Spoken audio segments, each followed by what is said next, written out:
Students, I'm sure they wondered the same thing why I come to class with 2 rolls of toilet paper. Okay, so we're going to be doing a little architectural or engineering challenge, and this will be related to what we get into in a moment. So we are the ancient Roman, we could be Caesar Augustus, I guess, and we're going to go conquer Cleopatra. And we need to cross from, I guess we'll cross into Turkey to get to Egypt. So we have several pieces of paper, and and I promise you this will be related to Christian art soon. Without folding or bending or tearing the paper, how do I get the Roman army across from Turkey to Egypt without collapsing using one other piece of paper? You can't fold it, you can't tear it, you can participate too, Bruce. So how do I get this is the Roman army across doot, doot, doot, doot, without tumbling into what, the Black Sea, Bosphorus, whatever it is, the Aegean, the Adriatic? Any ideas? It always stumps my students. Sometimes I get one, so don't feel bad if it's challenging. So how do you think I could do it? What can I do with one other piece of paper to make sure the Roman army doesn't plunge into the river, making Egypt win the war and history completely change?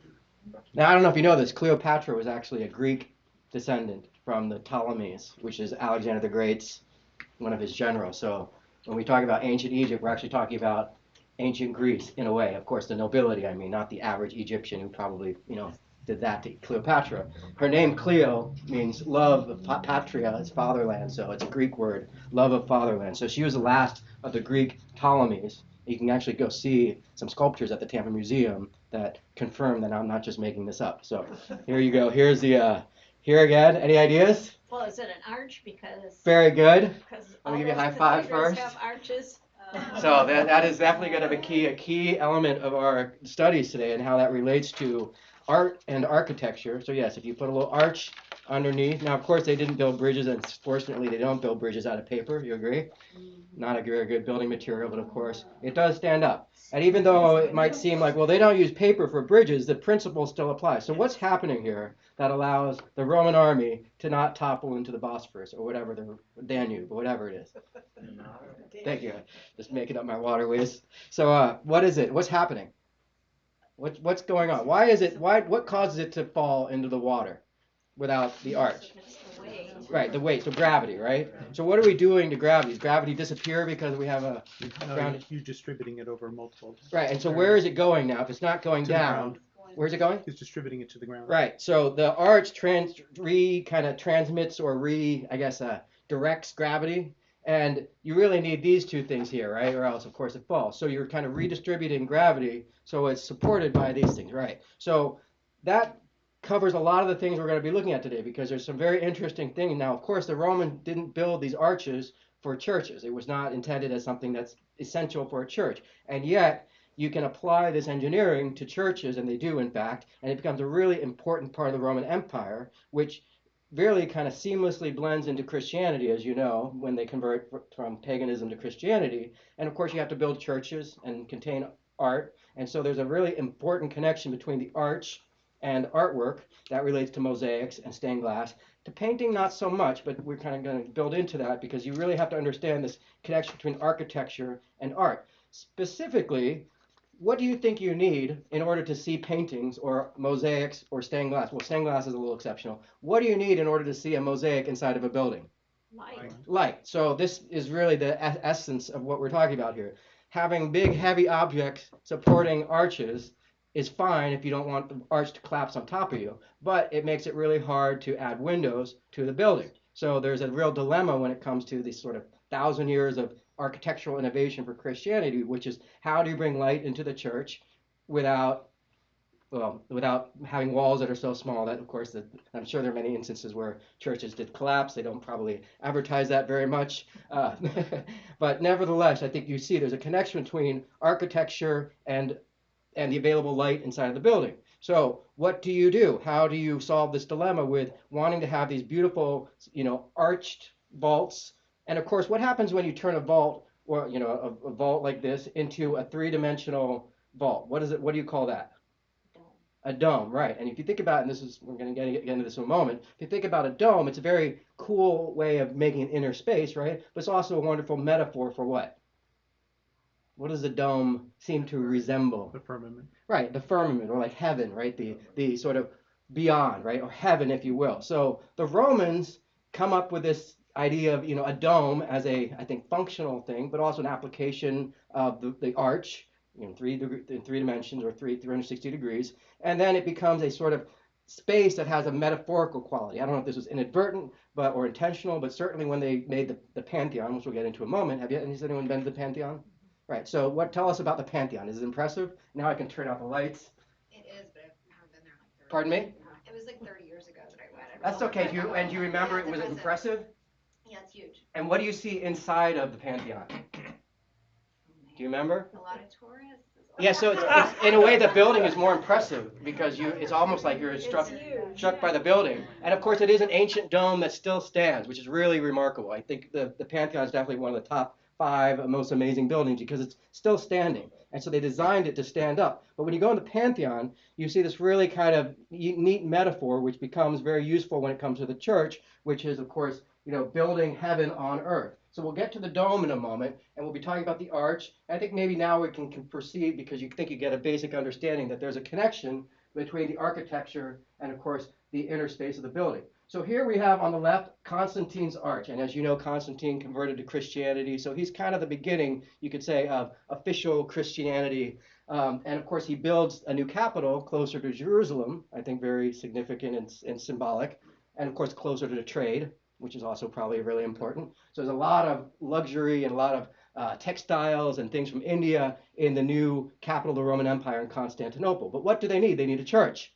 They need a really impressive church that's, competitive with the churches in Rome. And at the time, of course, Rome is newly Christian, and when Constantine converts, he really kind of takes over the Roman Empire and shifts the power eastward. So we're going to talk about how that unfolds and the shift away from the Roman Empire to a kind of new kind of artwork, which must look different than what came before, because you don't want Christian art to look like pagan art, or else people will be very confused. And you don't want confused people. You want people with very clear ideas about who they're worshiping. So we're going to see a shift away from a kind of Roman style, which is very realistic, if you will. I'll show you an example in a moment. I don't want to dwell too much on that because I want to focus more on kind of some of the building blocks of the Christian church. But of course, art, sculpture, and art will have to kind of navigate how to find a sort of Christian style that's distinct from the pagan polytheistic religion from before, right? And that's important, right? If you're starting a religion, it can't really look like the previous religion, or it will be very confusing for us art historians.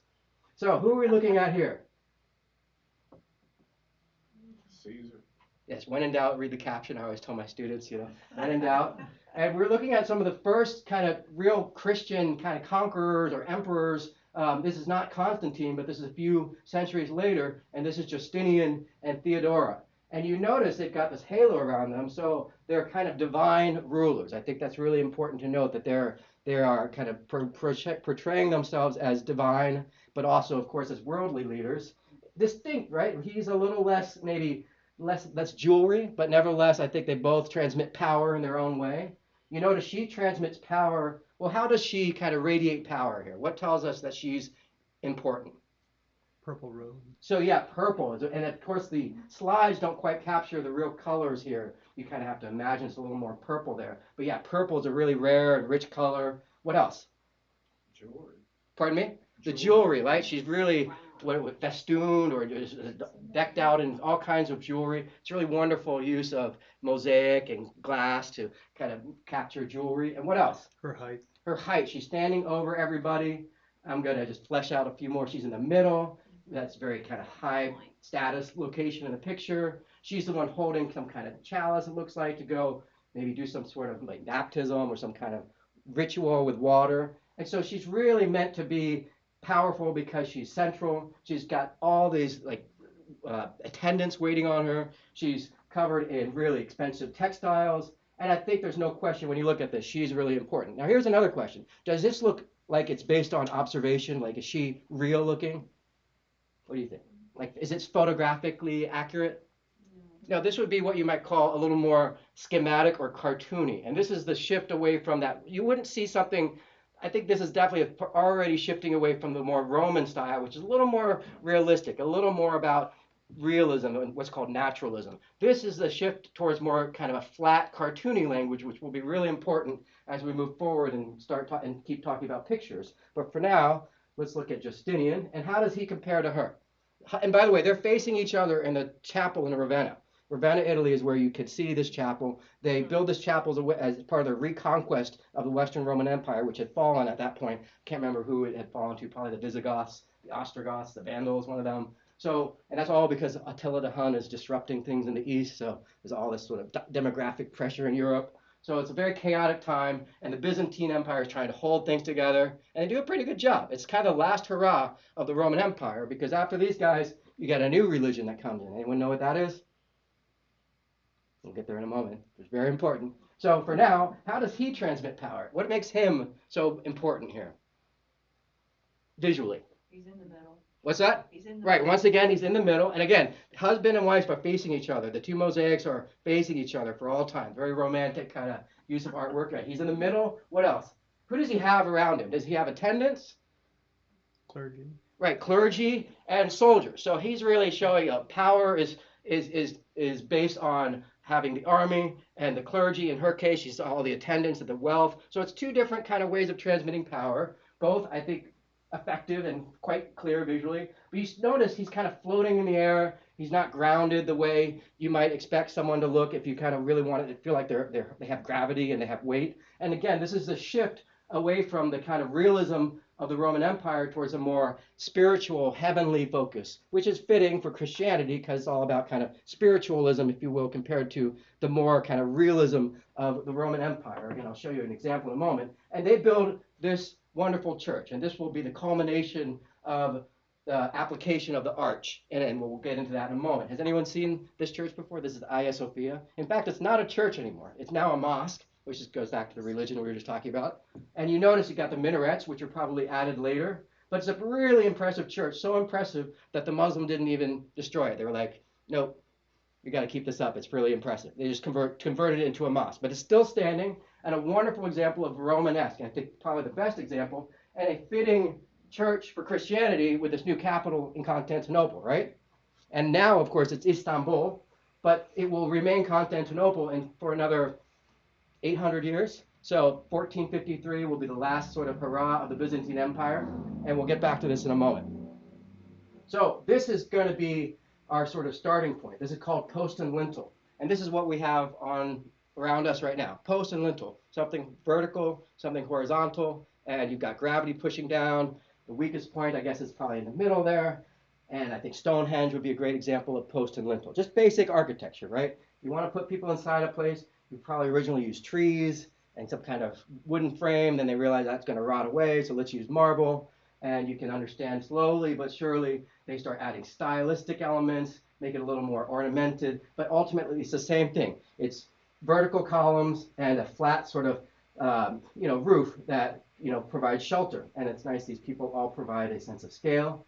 And it's a pretty amazing building, but there's no rounded arches yet, so we have to get there. Here's an example of ancient Roman, or in this case Greek. Now it kind of blends together because the Romans conquer the Greeks and absorb Greek culture, to the point that I think Greek culture was seen as sort of better by a lot of people than Roman culture. And they absorb a lot of that Greek culture. Rome kind of absorbed everyone they conquered, and it became kind of the sum of all those people it conquered. Egypt, North Africa, Carthage, Parthian Empire, the Persian Empire. They absorbed the Mithraic religion. And eventually, I think you could say Christianity comes about because of Rome entering the East and being influenced by Eastern religions. So this is an example of sculpture that you see from ancient Greece or Rome. And this looks pretty realistic, even though, of course, you'd never see a person with wings. Nevertheless, within that sort of fantasy subject, you agree it looks pretty like it's based on observation. What about it is based on observation to you? What looks like a real form to you? Yeah, the body looks like it has weight. It looks like it's moving. It looks like they've looked at a body and seen how the clothing clings to the surface. And they're really trying to make this sort of figure, which is a Nike. I don't know if you've ever heard of Nike. Some of you might be wearing Nikes. So it's really trying to make this fantasy subject real, right? Bring it to life in flesh and blood. to the point that it doesn't even need head and arms for you to really feel like it's like taking flight, right? So this grounded statue really feels different than the ones we just saw in the picture, which are more floating and less realism. So this is the style that really characterizes ancient Rome and Greece, but you won't really see this in Christianity in terms of the style because this is too grounded, right? But you will see this subject in Christianity. What am I talking about here? So the Nike is actually the messenger between heaven and earth. It is the goddess of victory, right? Everyone knows that probably. But it also is a sort of emissary between the two worlds. It brings the dead up to heaven. And so do we see that in Christianity? Yes, this is the Christian angel here masquerading as Nike or vice versa. But this is one great example that bleeds into Christianity where there's really a seamless kind of cultural exchange. And this will become the Christian angel. And we see these Greek columns. Wonderful examples of columns here, the Doric, Ionic, and Corinthian. But more importantly, the arch, as we, of course, already discussed, is very important for understanding Christian art. So here we have the Arch of Titus. And what do you think we have? Well, first, is this a building? What is this? Gate. What is it?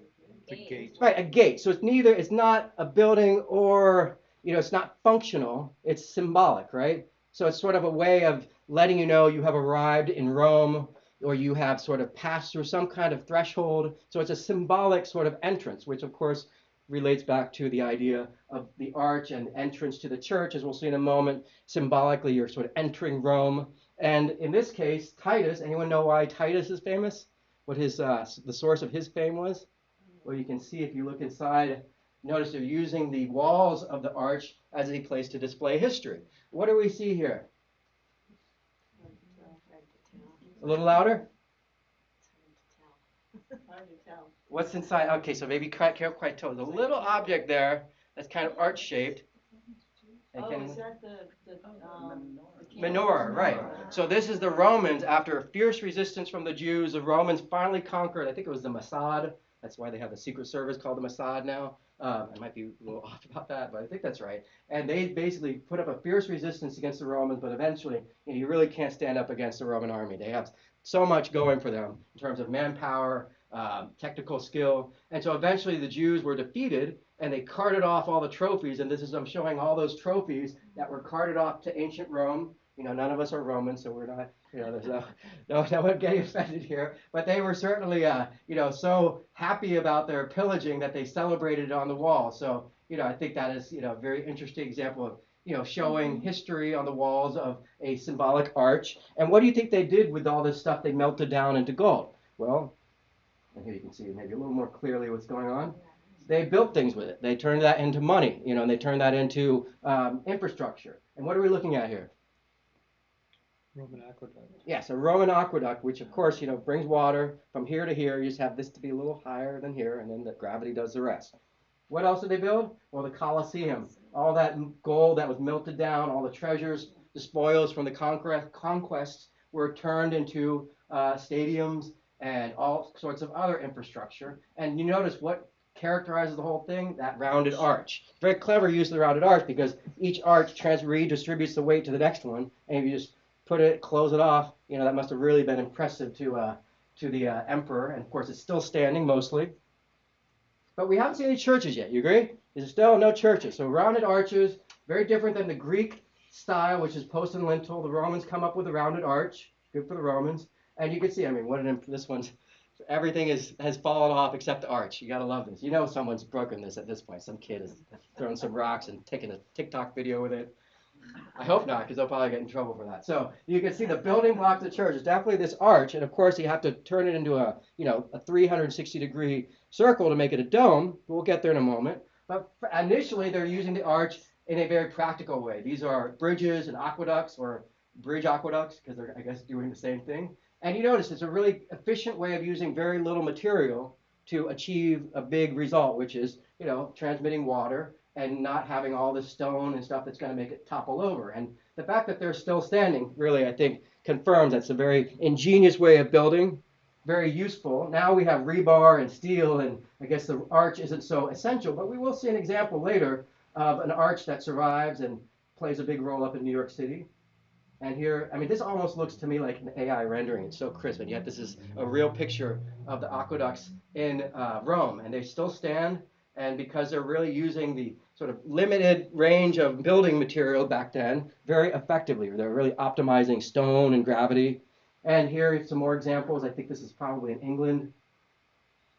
And so here we have the arch. And again, the arch is really meant to transmit, it's a portal, but it's also something that, allows you to use very little material. And here you can appreciate what Bruce was saying about kind of redistributing the weight. And you notice you need these really heavy walls. So if you want to bring light into that hallway, in this case, it's not going to be easy unless you have tiny little windows, right? The bigger the windows, the more trouble you're going to have, right?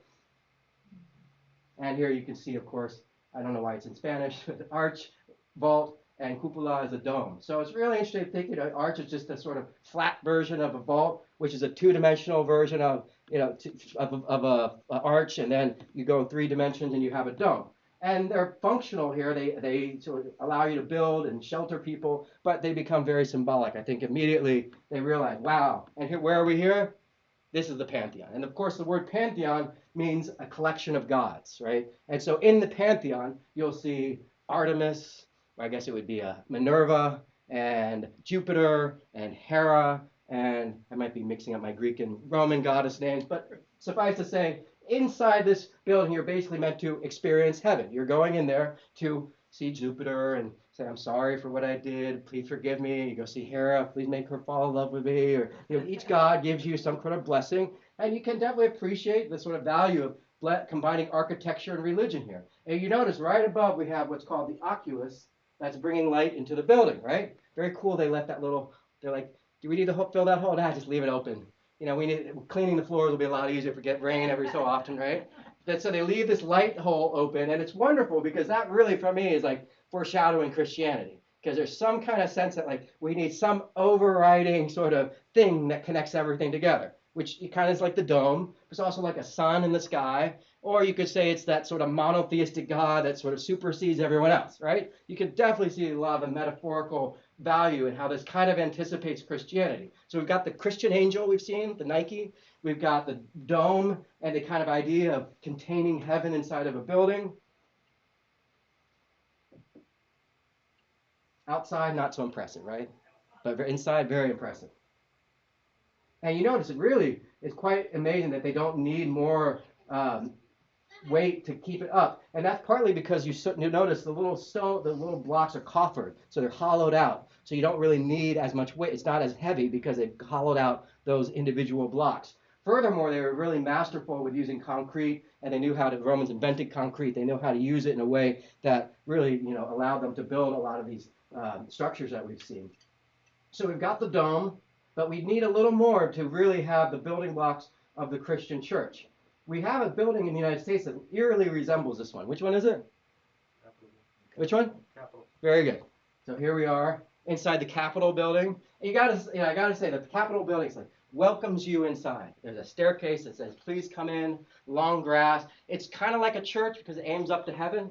But of course, it's not a church. But this is going to be a theme that we revisit throughout this lecture series, which is even though we're kind of a God and church, church and state, we separate the two. It's really like it's still there, hiding underneath everything. And this is a great example where the church or the building looks a lot like a church because it has the same idea of aiming up to a higher power, which of course is fundamental to the United States. The idea in God we trust, in God we sort of rest our sort of idea of our values, our abstract principles. And in this building here you have our own pantheon.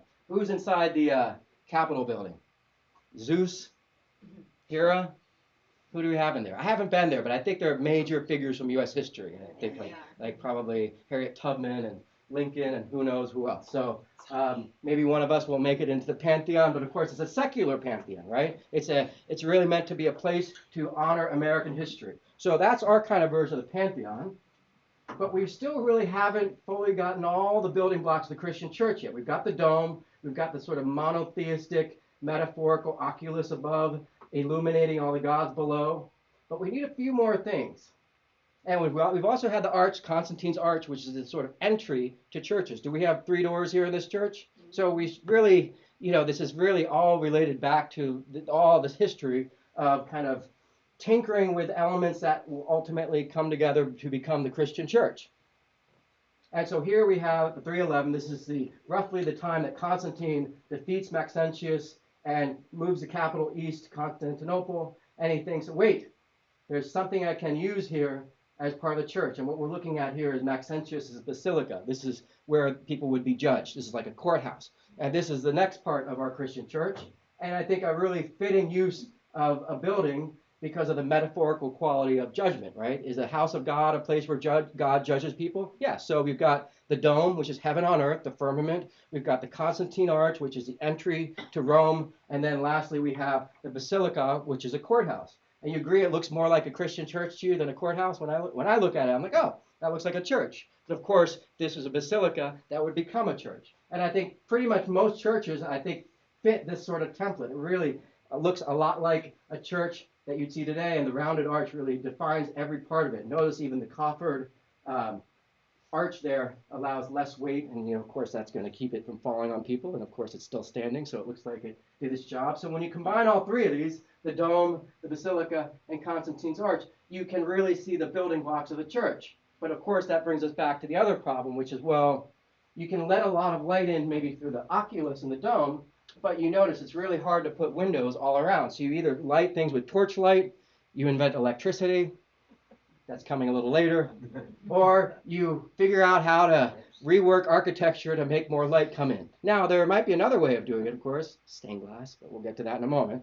So for now, we've got mosaic, and this is a really wonderful, this is the culmination of all those different building blocks coming together into this really wonderful sort of crown jewel of the Eastern Roman Empire, which would become the Byzantine Empire for about 700 years. And this is, of course, a dome that is supported by all this stuff on the side, which is there to keep it from falling down. And it did, I think, fall down once or twice. They rebuilt it, fortunately. And you can see the result is really impressive. They figured this is sort of them one-upping the Pantheon, right? They saw the Pantheon, they're like, we can do it a little better. And they do this really impressive dome that brings in light because they realize they could have some windows there. But you notice it's still really tricky. It's not, they've lit up the dome, and I think that's why you see the gold, because the gold reflects a lot of the light and makes it even brighter. So I think you can start understanding why mosaic was such a clever choice, because mosaic amplifies any available light because it's so reflective. And I think that might have been really effective and might have been the final word, except that it's still, I think, too dark in the church. So you notice here we got the Roman example. We moved to the Romanesque here. And on the right, what do you call that style? We'll get back to that in a moment. Do you know what church that is? Or yeah, which is it? Notre Dame. Yes, that's Notre Dame. Of course, that's been rebuilt recently. So, but it's it's pretty impressive. You agree that there's quite a leap forward architecturally. So we're going to get back to that. And you notice, what don't you see you don't see the rounded arch.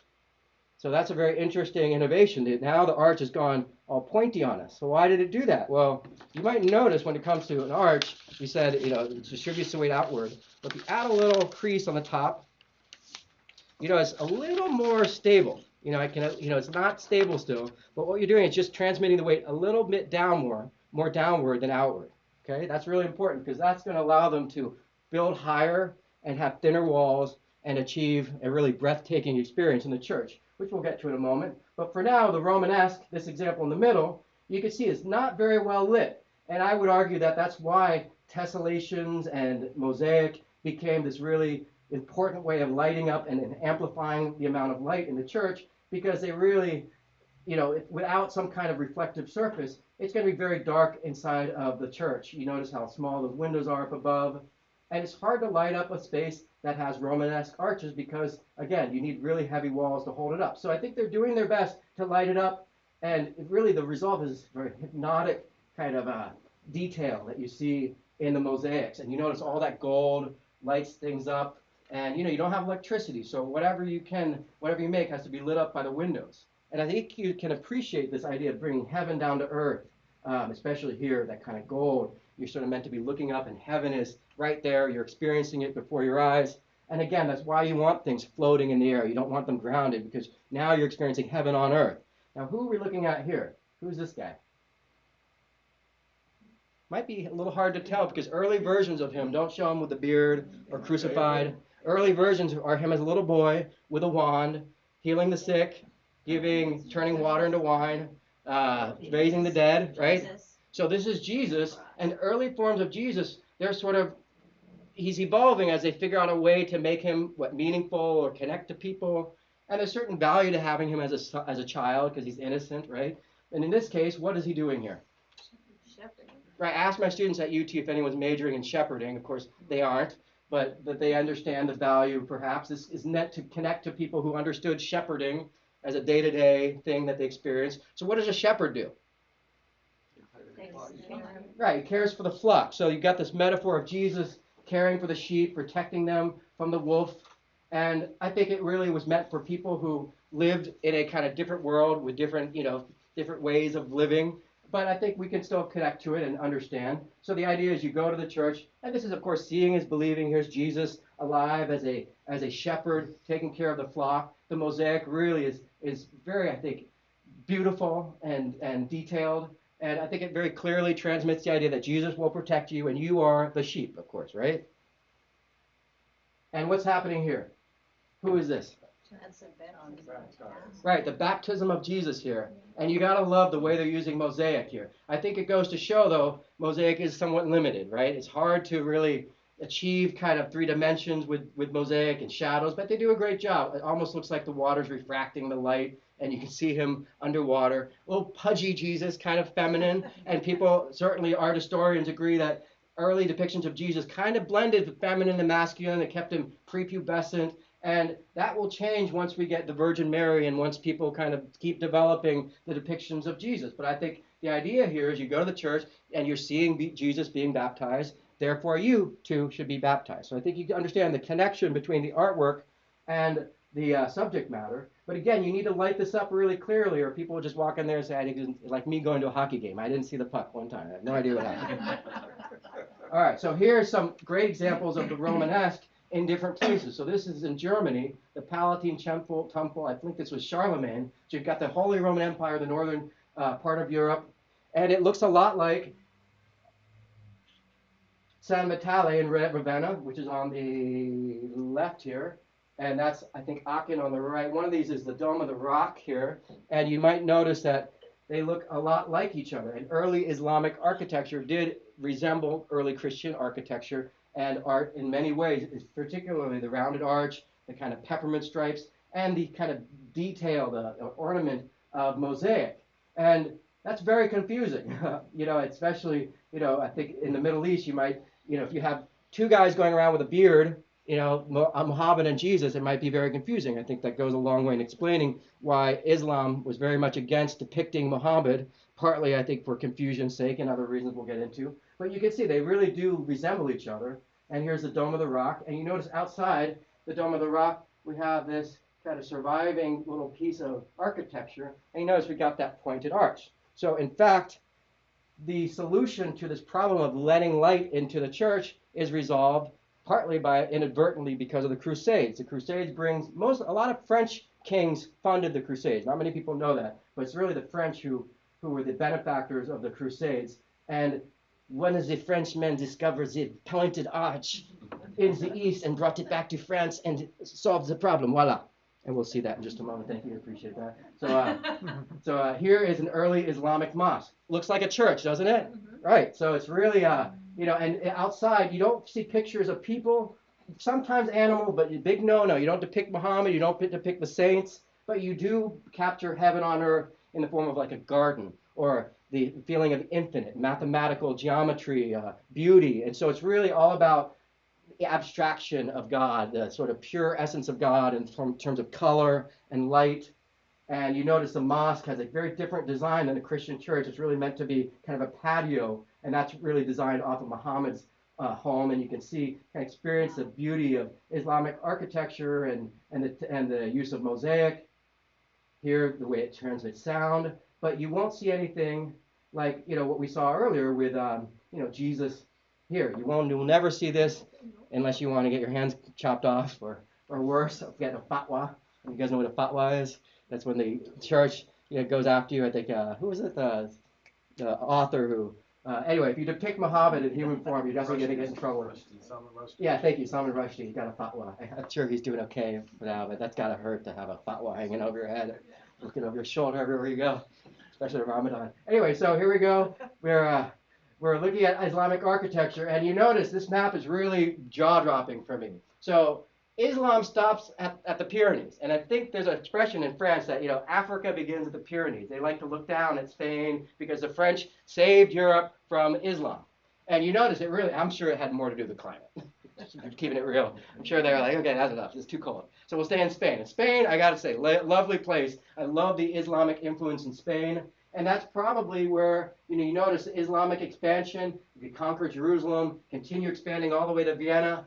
And except for one thing that happened, one person, we would all probably be speaking Arabic or the equivalent of that today. What happens? What changes? Or what takes place that tips the balance of power away from Islam towards Catholicism? Good, I love stumping people. We'll get back to that then. Good.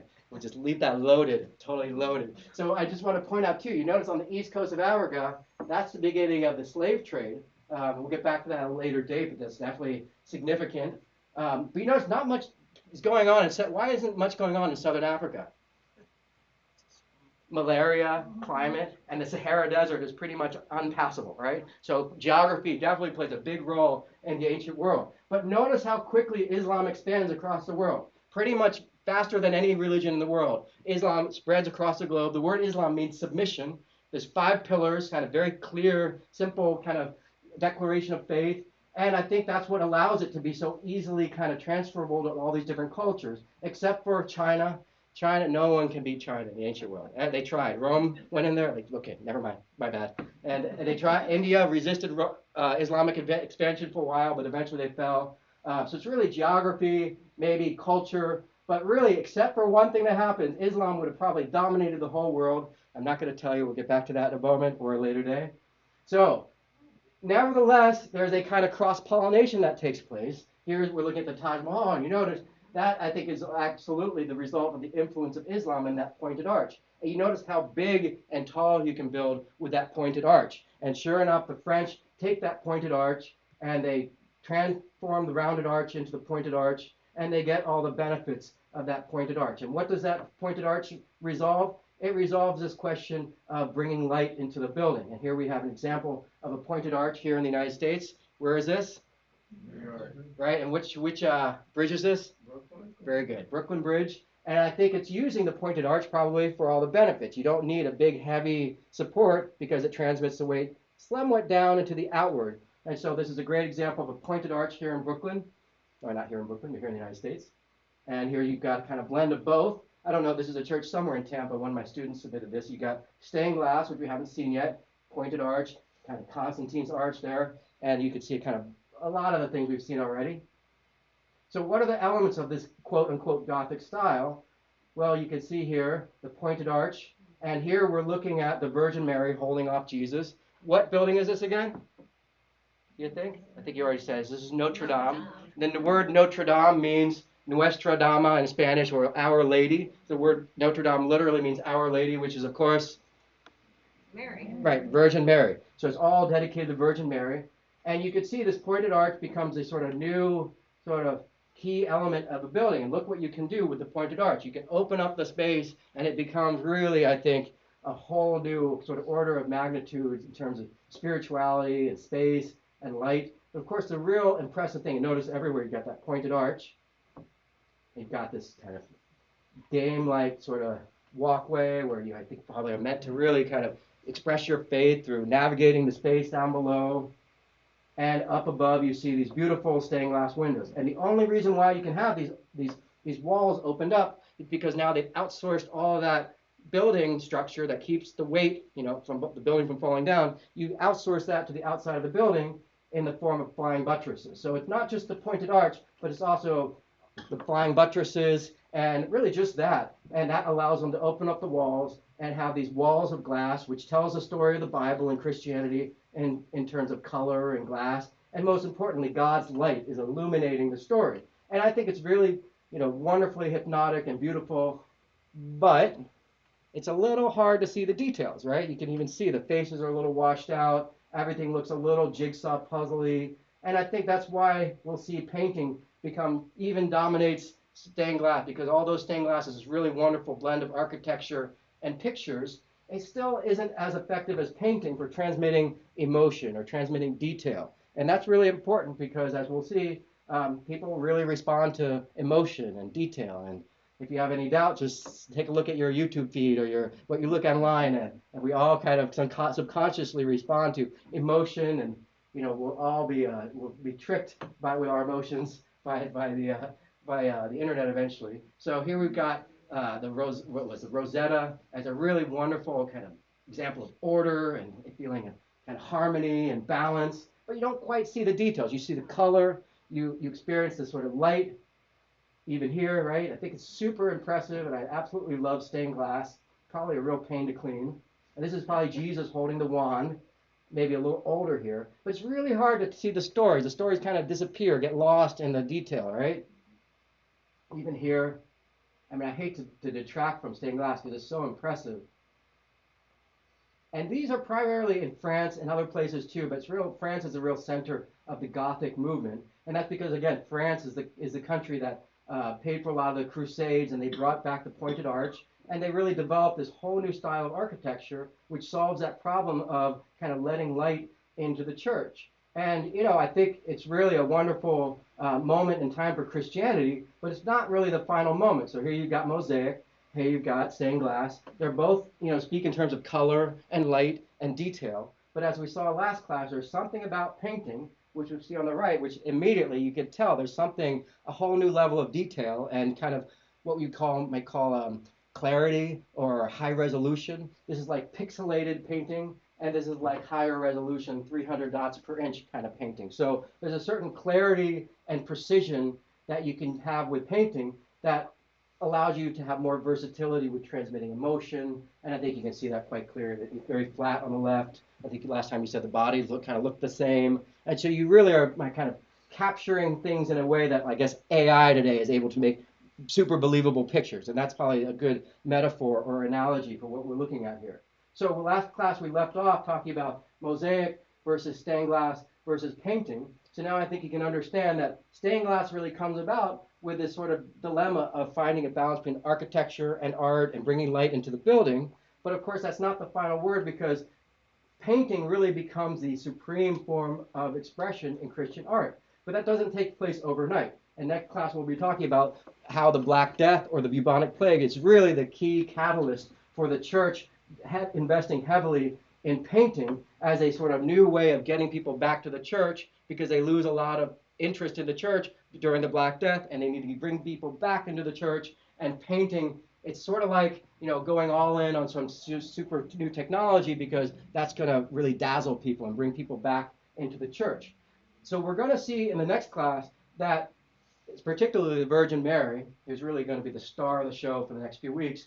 She is a real focus of a lot of artists in this age of the 1200s, 1300s, 1400s, and she's going to transform from being very flat and kind of sitting down in a chair to becoming very kind of active and having volume and having dimension and having an inner world, and she will really lead the charge visually when we move forward. But we're going to be, before we get back to her, we are going to be interrupted by a very important thing here. And by the way, let me tell you, that thing that chips the balance between Islam and Catholicism, it happens in 1492. So what am I talking about? Columbus, right? So Columbus is really important because, of course, he is only going east or west because he's looking for an alternative trade route, and he thinks he's going to India. And why does he do that? Well, because Istanbul, Constantinople was conquered by the Muslims in 1453. So Columbus is really kind of an inadvertent sort of game changer because he tips the balance in favor of the Catholics. We're getting a little ahead of ourselves because for now we're still in that era before the Black Plague, which is 1340s, around, lasts for several decades, and it isn't until the more modern era when we figure out what caused the Black Death. So the real important takeaway from the Black Death is you need science as a kind of supplement to religion to really kind of form the modern world. But of course, that raises a lot of problems when it comes to like questions of faith versus proof.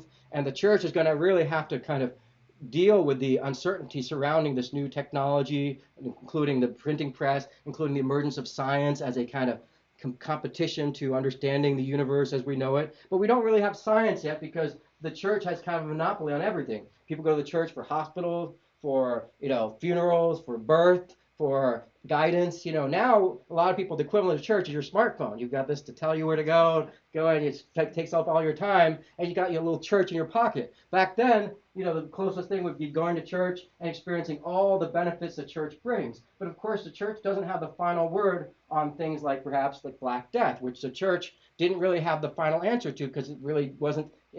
I think it's not fair to give the church kind of that, you can't put that burden on them, because you need some other realm to kind of help understand what causes like a pandemic, right? You could say, well, the devil caused it all. Of course, it's a little more, we did a little more than that. And I think that goes back to what we were saying last week, that with the last judgment, people really needed to have some kind of resolution to the problem of, well, the church said if I believe in God, I'll go to heaven, but then all of my really religious friends died during the Black Death.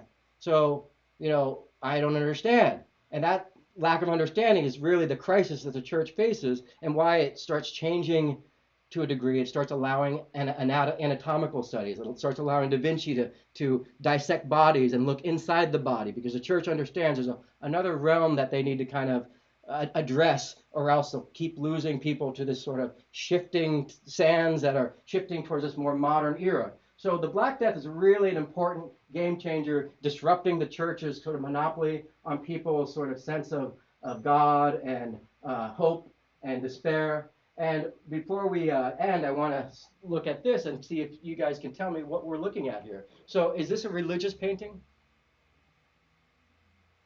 Is this Virgin Mary? What do you think? Is this the Virgin Mary? No, exactly. If it is, she looks kind of like she's dressed up for Halloween or something.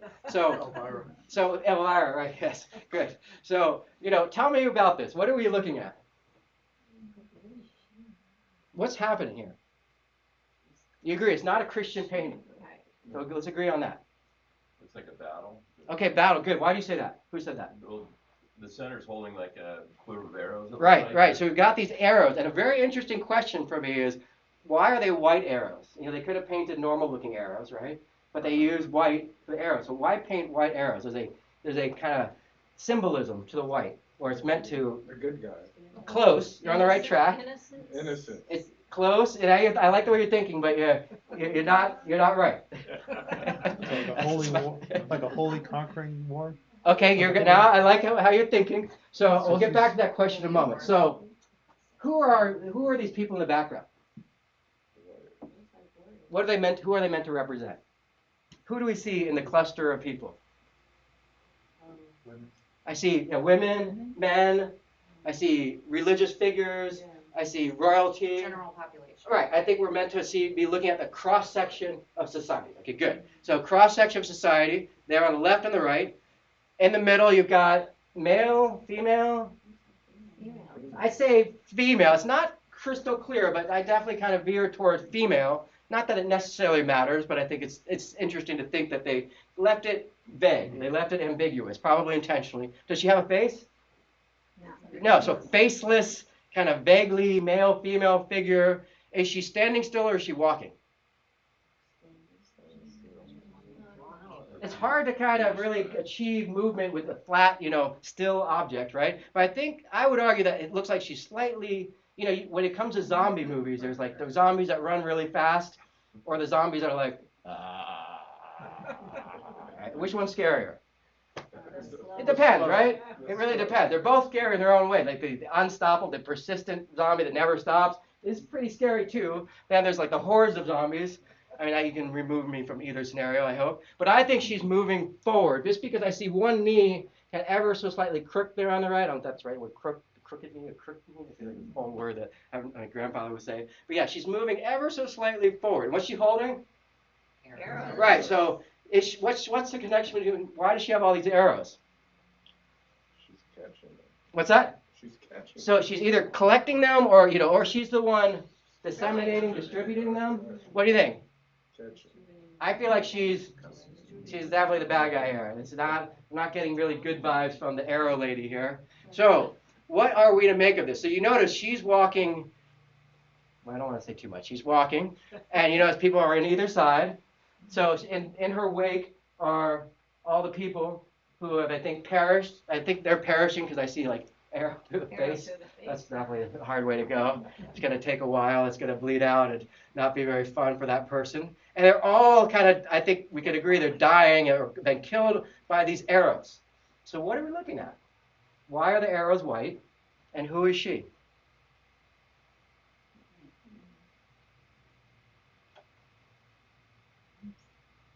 Any in the back? Who is she? Is that the black, is it the Black Death? That is Black Death, And she, told in visual terms, because how else do you sort of, how do you, this is seeing is believing, but this is like the Tim Burton version of the Gothic version, the evil, dark side of seeing is believing. This is like seeing the nightmare, and it's valuable to see the nightmare, because then you can at least start to understand the nature of this nightmare. So what is this nightmare? Well, it's something that kills everyone, right? Kills everyone, not just the rich, not just poor, but everyone. The clergy, that's important. It's killing the clergy because they were supposed to be, protected. The more religious you were, the more guaranteed you were that place in heaven with the halo and the chair and the harp. But no harp, no halo. You get arrows in your face, and that's gonna be like, whoa, wait, well, hold on. You promised me a harp and a halo, and look what I get. I'm in the corner, covered up in other people. It's not very, very, very. It's very grisly. Specter. So what are the arrows then? Why are they white? Well, how do you show something is invisible with pictures? Well, I think white is a very effective way of, you could maybe pick something else, but I think this is a really wonderful way of saying, and of course this is a French artist, so the French are really clever. I will make them white. They are invisible, you see. And so why are they white? Why invisible arrows? Because they didn't know where it was coming from. Right, so this is such a great way of using kind of almost like science to visualize, it's like a diagram of the Black Death. Well, what is the premise? She's holding these invisible arrows, right? Is COVID invisible? Yes. Does it strike everyone down? Yeah. Rich, poor, you can't get away from it, right? And no one can get away. Everyone's been struck by the arrows. She's the one distributing it. And who's next? Who's the next person who's going to get struck by the arrows? You. the person looking down. Right, because she's walking towards us. Right. All right. So next class, we are going to talk about how the Black Death completely, interrupted Christianity and causes like a whole century of kind of, I don't know what you want to say, like a pause on civilization as people kind of collect the pieces and figure out how do you move forward with this sort of crisis. And it won't be for many centuries that we fully kind of understand what happened. Now, you guys probably know what caused the Black Death. Right, not rats specifically, but you're on the right track. So the rats would climb up the boats on the mooring lines and travel with the boats, but it was the fleas on the rats that transmitted the disease. And when people would die, they would give up their clothing to the next person, and of course, no good. And all that chaos and confusion was really hard for people to understand, and you need pictures to help make sense of what's going on. Now today we would of course go to Dr. Fauci or whatever it would be, and now we have the equivalent here, which is a picture that really is meant to talk to people and share what happened to the people so they could understand. So next class we'll be looking at a bunch of versions of the Virgin Mary and the Annunciation, and we're going to see versions that take place before the Black Death, during the Black Death, and after. We're going to see how the pictures transform. Where's that picture hanging? Where is this picture? This is in a monastery in France. I can't tell you which one, but definitely it's in France, and it's such a remarkable departure from kind of religious paintings, because you can really see that now they're using the same tool, paintbrushes, paint, but to tell a different story. And it won't be for another kind of 50 years to a century that Christianity and artwork kind of finally comes back, and the church realizes we need to heavily invest in artwork to get people back into church. And do they succeed? Yeah, I think they do. But of course the problem is you let the genie out of the bottle. Because once these artists start painting and whatever, they're going to start doing things that the church doesn't want, like putting themselves in the picture, portraying themselves as gods or goddesses, or just removing the church completely. I don't need you anymore. I'm going to paint pictures of the Mona Lisa, right? Which is great, but it's definitely not maybe what the church anticipates. So I don't know. We have class next week, I think 4th of July. So after 4th of July, when you come back, we'll be looking at the Black Death, and I think it's going to be a fascinating chance for you to compare how each version of the Annunciation is a kind of different formulation, but especially the Black Death, you'll see a big transformation that the church from kind of 1340 onward really invests heavily in investing in painting and artists to bring people back into the church. And that will be our last slide. Any questions? Very interesting though how we'll see that the church has to really struggle with this question of like, how do we, find a balance between, uncertainty and certainty, and how does art fit into kind of giving people a sense of certainty?